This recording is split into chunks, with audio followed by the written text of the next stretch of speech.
Hi, and welcome to Untethered with Jenless, the podcast that's here to help you break free, be you, and unleash your inner brilliance.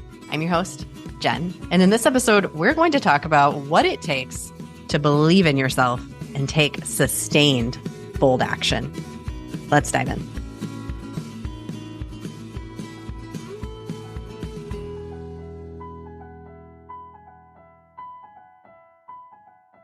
Hey there, unicorn. It's Jen. Welcome back to the podcast for this Thursday thread. It's a Thursday thread.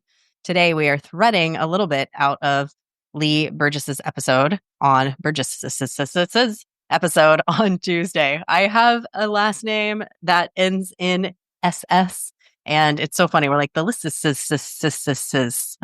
so I understand, Lee, the problem that comes with having a last name that ends with two S's. She was on the podcast on Tuesday. Totally cool. If you haven't listened to that episode, I'm pulling out a thread that I think is so key and so important. So you can go back and listen to that episode later if you want to. But what we're talking about throughout her podcast, she has a book about being bold, like in general, being bold. And there's whoa. There's so many things involved in being bold. But the very initial thing that it starts with is taking action and taking bold action because to be bold, you have to make a decision that I am going to be bold. And then we have to actually physically take the action that allows us to. Now, what is the B that she has in bold? Because her process is believe, own, learn, design. Bold, which I think are all of those are just such fabulous things. Belief, we need that. We need ownership. Got to be lifelong learners, and we are designing the life that we desire to live. Now, these are the ways that I'm looking at her framework. She has all of the ways that she talks about and speaks about her framework, but that belief part is so important. And here's the thing. Sometimes we struggle with confidence in our own beliefs. We struggle with really stepping in with confidence. We struggle with taking confident action because we've got these little beliefs. And so it's like the chicken before the egg, the cart before the horse, like which thing is coming first and what do we do and how do we take action here? So I wanted to thread out this idea of taking sustained, bold action because let me read you a post from Adam Grant. A lot of people probably know Adam Grant. He is in the psychology space, specifically working in the corporate world and helping people to do their best work, simplifying what Adam Grant does. But if you don't know who he is, that's who he is. And he often says these very profound things. And this post that he shared the other day, he said, confidence doesn't always come from believing in yourself today. It often stems from recalling the obstacles that you overcame yesterday.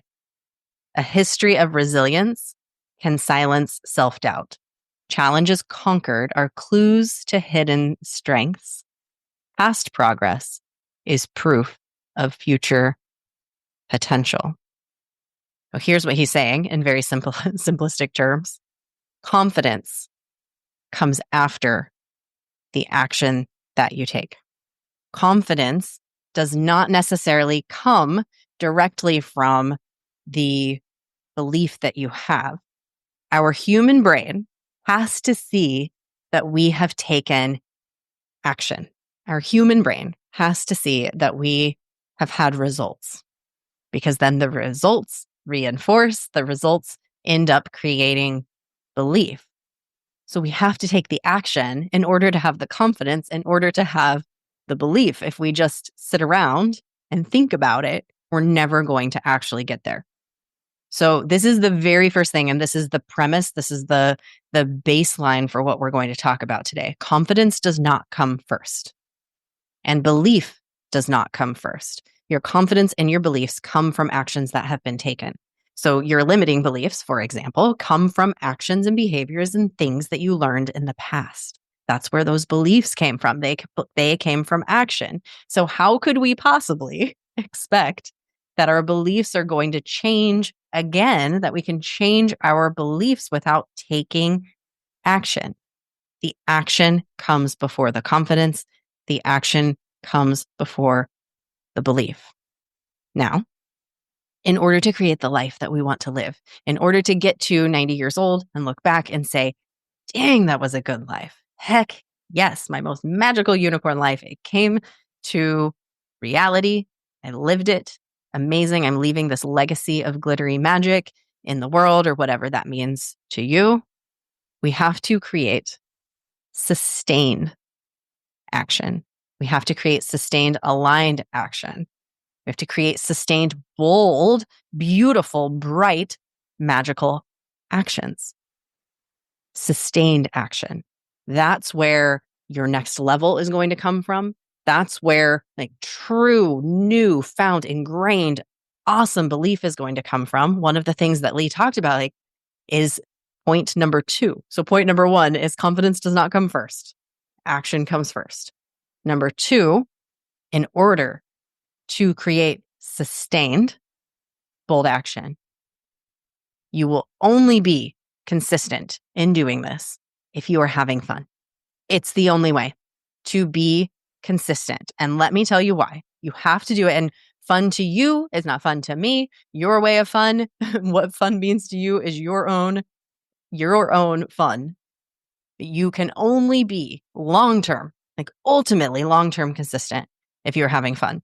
And this relates directly to the conversation that she and I were having about burnout, because you can shame and you can hate and you can self-flagellate your way into doing big, scary things. You can say, I hate this about myself, and so I'm going to change. You can say, I'm just going to push myself through, even though this sucks and even though it's miserable, and I'm just going to keep stuffing all of my actual feelings and thoughts down, and I'm just going to push through. We can do that. We can, say, we can be mad at ourselves and use that as something that propels us forward. We can use outside achievement to propel us forward. That's not always bad, but sometimes we do it way too much. We can use the approval of others to propel us forward. We can use all of these things that are involved in not feeling worthy enough and not feeling good enough in order to try to keep us going, which is how most of us high achievers and perfectionists, that's how we have moved through life a lot of times, until the point where we realize, oh my goodness, what am I doing? Which is where so many of us are at, why we start listening to a podcast such as this one. We can get ourselves to a certain place that way. Eventually, though, you're going to be burned out when you get there. You're going to be tired. You're going to be exhausted. You're going to be misaligned. You're going to be doing things that actually are not enjoyable for you. You're going to feel shame and maybe even regret around some of the things that you did in order to get you to the place where you're at. Maybe you feel like you climbed on people, or maybe you feel like certain things just didn't feel good, or you worked for a company that you don't even align with their values. You don't love the things that they're creating, but you're doing it because it was helping you to get that achievement. It was helping you move to the next level and prove your worth to the world so that you could feel valuable. It kept you busy. We can use that. We can use that to propel ourselves to a certain place. And eventually, it's all going to come tumbling down. Like that consistency, it will not maintain for us in a safe and healthy way. There will come a point where your body is going to say, enough of this. This is not working for me. You will hit that point. Very few people make it to the full-blown end of their life with that. Like the people who are most successful, who are in their maybe 70s and 80s and still contributing to the world, is because they are doing it in a way that is so rewarding and so fun for them.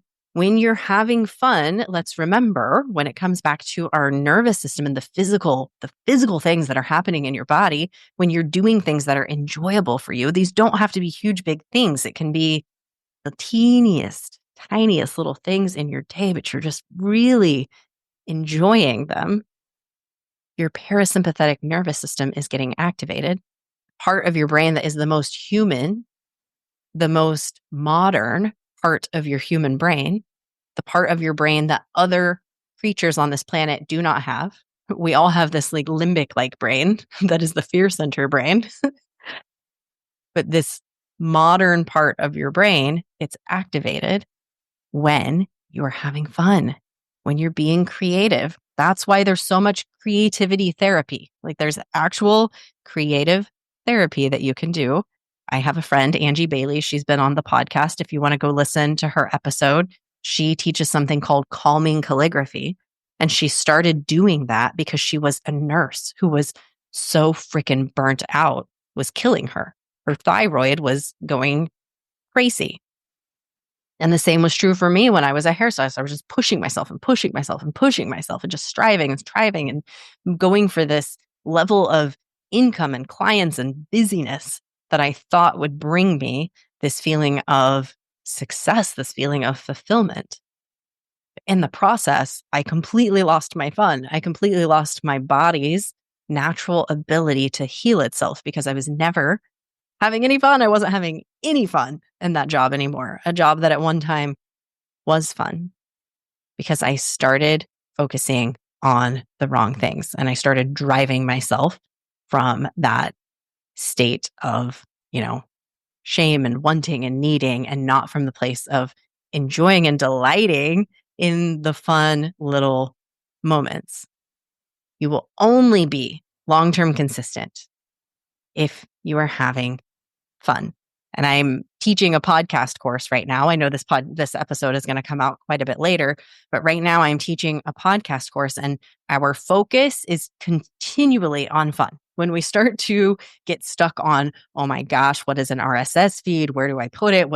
Oh my gosh, this editing software. It's like, we step back and we say, and we make silly faces and we get up and we dance or we twerk or we go for a walk, or we do whatever it is for you. It could be going and hopping on your bike and going for a ride. It could be pulling out a calligraphy pen. It could be going and getting in the bath. We do something that is fun for us to bring us back to the remembering that podcasting is fun. I want to start a podcast. This is something I'm excited about. I wish I had had these tools when I was a hairstylist because I could have stepped away and said, oh my goodness, I remember this is so fun for me. This is so much fun. And I would show up to work and serve my clients from such a beautiful space. What could I potentially, and I have no regrets about this, by the way. I know that I went on the journey that I went on for a reason, but I would love to impart this on more people in the place that you are at. You can show up today and say, what feels fun to me? What feels fun in this job today?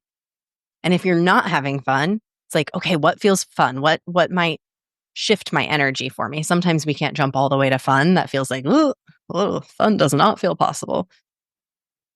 What might be enjoyable for me right now? What would give me a break? What would feel better than this? Because a lot of times what we are doing is like, there's this story of a man walks into his friend's house, goes over to visit his friend, and he hears this banging sound. He's like, oh my gosh, what is this? He goes into the man's living room, and his friend is just beating his head on the wall, just over and over and over, beating his head on the wall. And the guy who walks in is like, dude, what are you doing? And his friend stops, looks up at him and says, it feels so good when I stop. This is what we are doing to ourselves so much in our day-to-day lives. We are pushing ourselves to the brink and using that as our method of getting enjoyment and using that as our method of getting some kind of relief. We don't have to do that. That's not the way that is ultimately, like, that guy's going to have a bloody head and he's eventually going to be forced to stop because he will have literally no more energy and his head's going to be bleeding and he's, going to pass out. That's what happens to us with burnout. Instead, what he could have done was turned and said, oh my gosh, I believe that I need a break right now. What can I do for myself? Maybe I go grab myself a beautiful cup of tea. Maybe I dance to a song. Maybe I pause and go do something else. Maybe I read a fiction book, for goodness sakes, because I've been reading so much self-help. So number 2, I hope that's sinking in for all of us. In order to live our most confident, live our best lives, to change those beliefs that we have currently, we have to take sustained, bold action. And the confidence to take that action does not come first. The action comes and then the confidence. And you will only be consistent. Consistency comes when you are having fun. Long-term consistency that is going to drive you where you want to go. Okay? Number 3, this is where we get into the fun issue and the guy beating his head against the wall. You will only feel okay having fun when your nervous system believes it is safe to have fun. If you've listened to this podcast a while, you've heard me say this before, but we can all be reminded every day. Your nervous system has a set point for fun, just as your nervous system has a set point for how much irritation it can tolerate.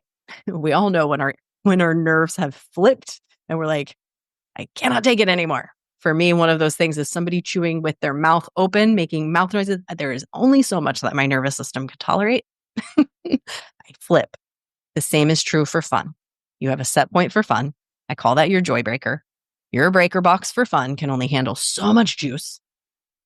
And once it hits that limit, it flips. So we can only handle so much fun. For some of us, that is so minimal. It is so minimal. The idea of having fun, of somebody saying, go have some fun, go do something enjoyable, we can't even. Our nervous system the set point is very, very tight. It can't handle much juice. But the good news is you can change this. You can reteach your body that it is safe for me to have fun. And that begins with letting yourself really enjoy the teeny tiny moments. Really enjoy it. Really receive it. Somebody gives you a compliment. You soak it up, girl. Soak up that compliment.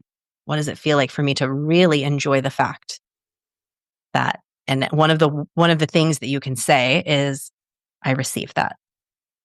I received that. Thank you. Pause when somebody tells you a compliment. Like, our automatic sometimes is to say, oh, you too. You can say you too if that feels honest and true. Sometimes we say you too when we don't mean you too. That's different. But when somebody gives you that compliment, I receive that. Thank you. And then we can say, you know what? I really love your earrings. Those are really fun. They made me smile. So then it comes from this genuine place, and people love to give each other compliments too. So fully recognize that is a gift when you do receive. We're always doing glittery exchanges with other people in the world through energy. And so when somebody offers you a compliment, is their energetic gift to you, and they want you to receive it. They don't want you to say, I don't want that. That is one of the tiniest ways. There's lots of ways that we can expand our joy breaker, but compliments is often a place where we struggle. And so it's a really awesome place to start. Another place you can start is enjoying simple pleasures. The next time that you go on a walk, really feel the wind, like the breeze on your skin. Really feel the sun shining on you. Notice the color and the texture of the leaves. Notice that really nice sensation if you're on a hike and you're feeling the crunch beneath your feet of the rocks on your shoes. And not only noticing it and sensing it, but noticing how it brings a sense of delight into your body. This is signaling to your nervous system, oh, she likes this. Oh, this is good. Oh, I'm going to bring her more of this. And so then the next day, when you're having a hard time at something, you think, oh, you know what would feel good is to go for a walk, as opposed to, oh, you know what would feel good? To keep beating my head against the wall so that I feel some relief when I stop. So number 3, you will only feel okay having fun when your nervous system believes that it is safe to have fun, because it currently is tapping that joy breaker and saying, you have surpassed your limit, my friend. You are too juiced. And you know that that's not true, that you want more joy. You want more abundance. You want to love your job. You want to love your life. So let's expand that joy breaker. Number 4, as you have fun, as you start to have more fun, this is really our conclusion to this process. you will take more action and become more confident. You will feel safe being bold. Now, as you get out there and you begin to enjoy your life in all of these tiny little ways, it's going to do what I just described. You're going to want to take those actions. You're going to want to do the things that you love, and it's going to magnetize more of that because you're more confidently shouting out to the universe and to everybody around you, this is what she's here for. This is the life that she is here for. You're automatically setting those boundaries. You're automatically beginning to own what is here for you, not the head beating against the wall stuff. That's not the stuff that you're here for. That's not what you want. You want these moments of joy, these moments of splendor, the magnificence of this world that exists. And then you start to notice these are the things that I'm really here for. Oh, because your fun is your clues. Your joy is your strategy, your actual strategy. It is actually as simple as that. We make it really complicated. Your joy is your strategy to life. You were born with it. There are things that you gravitated toward as a kid. There were things that made you smile. There were things that made you feel so cozy. And over time, we got away from that. So it's coming back home to that. And that, from that place, that is where you create that sustained bold action that then ingrains new beliefs into you, into your system, into your nervous system, new beliefs that exist between your brain and your body. But these are the things that I love to do. And then more of that starts to show up for you. It's the law of reciprocity. It begins to, your energy is magnetic. So when our energy is coming from this place of, I need to strive and I need to try and I need to push, we're bringing more of that into our existence because it's what other people are seeing, whether they're cognitively recognizing that or not. Energetically, it's what you are attracting at the quantum level. So switch it. And if you doubt all of the energetics of things, the magnetism and the quantum and the field of all possibilities and manifestation, and if you've ever watched The Secret and you're like, this is all bullshit, to me, the way that I look at it is, why not experiment? Why not play? Why not play in this field of something different? Because, like, what's the alternative? Just continuing to be burnout? Right? Continuing to not be confident, continuing to feel like you have these limiting beliefs that you can't overcome.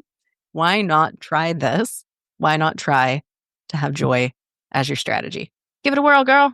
I would love to hear how it goes for you. So to summarize, creating this process of creating sustained bold action that is going to lead to confidence, that is going to lead to those beliefs, is this knowing and understanding that confidence does not come first. We take aligned actions first. Number 2, you will only be consistent if you are having fun. So bring little moments of fun into your life. Number 3, you will only feel okay having fun. You're only going to choose the fun when your nervous system believes that it is safe to have fun. So do whatever it is that you need to do to remind yourself that it is safe for me to have fun. That can be breath work, that can be meditation, can be any number of tools that are available to you. And number 4, as you have fun, you will take more action and become more confident. You will feel safe being bold, and you will create those consistent, sustained, bold actions that lead to a bright and beautiful life that you will be so fulfilled and proud of when you get to the end of it. Thank you so much for listening to this episode. As always on Thursdays, I would love to close with a moment of breath to tune into our bodies, to tune into your awareness. And we're going to do that today by tuning into the confidence that already exists in your body, thanks to some aligned actions that you have already taken.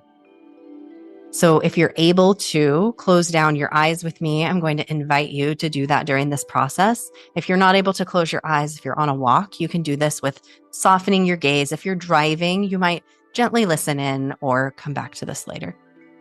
So drawing a deep breath into your nose And exhaling out through the mouth. 2 more of those into the nose. Out through the mouth. Together, you breathe. And together, we empty. Bringing your awareness down to your feet, wherever it is that they are resting. Your feet are moving, bringing awareness to each foot as it touches and meets the ground. Maybe even pressing a little bit more firmly, bringing full awareness to the support that's beneath you. Now, when you're ready, we're going to begin breathing what is called the halo active breath, breathing into the nose and out through the mouth, into the nose, out through the mouth.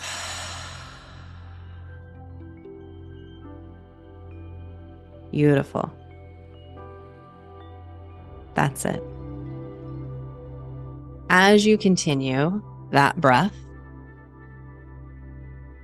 calling to mind a moment in your life where you accomplished something, or maybe you were actively accomplishing something. But there's this moment where you felt a sense of confidence, of assurance, clarity, this knowing that I can do it, this knowing that I did this. Maybe it was a moment that you took a bold action that you didn't know that you could take, but you did it. Really remembering that moment, letting the memory infuse with your current experience. Feeling the memory, feeling exactly what you felt in that moment. Feeling it right now, noticing how you can feel that in your body right now, this thing that you did. Now, on each inhale, breathing those feelings in, seeing if you can expand those sensations in your body. On each exhale, releasing down into your feet. Breathing in that felt sense of confidence and clarity. Exhaling into the surface beneath you. You are so supported.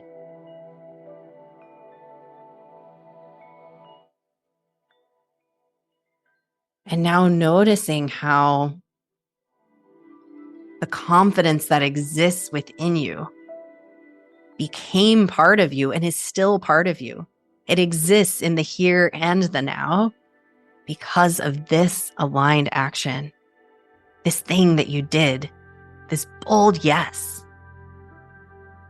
You said yes to that action. Maybe you didn't think you could, but you did it. And now you have this confidence in your body, this knowing you are capable of so much more than you ever thought possible.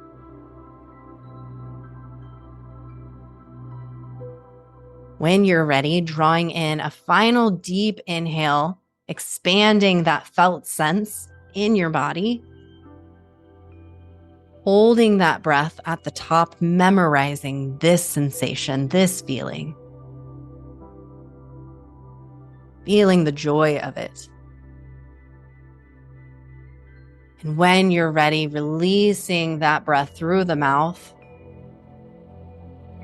grounding back down into your feet with this new sense of knowing that it is through taking inspired action that you create confidence for yourself in this knowing and this belief.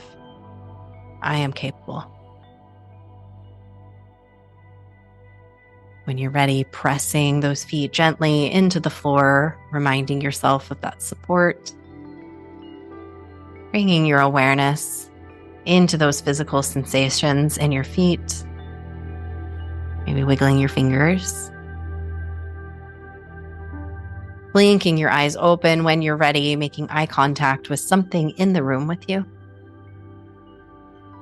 Bringing your awareness fully back into the here and the now. Beautiful. Thank you so much for taking a few moments to do this exercise and really expanding the confidence inside of yourself, reminding yourself of those aligned actions that you have taken and all of the actions that you will continue to take during this lifetime. If there's something that really connected with you in this episode, I encourage you to share it with a friend who might enjoy it as well. Is there somebody in your life who could use that extra little dose of confidence, that extra support, that reminder to have fun? If you have lots of friends that could use that reminder, you can take a screenshot of this episode, put it on social media, and tag me. I'm Untethered Jen on Instagram. If you tag me, I'll always reshare your posts. Thanks again for listening. You just keep shining your magical unicorn light out there for all to see. I'll see you next time. Bye.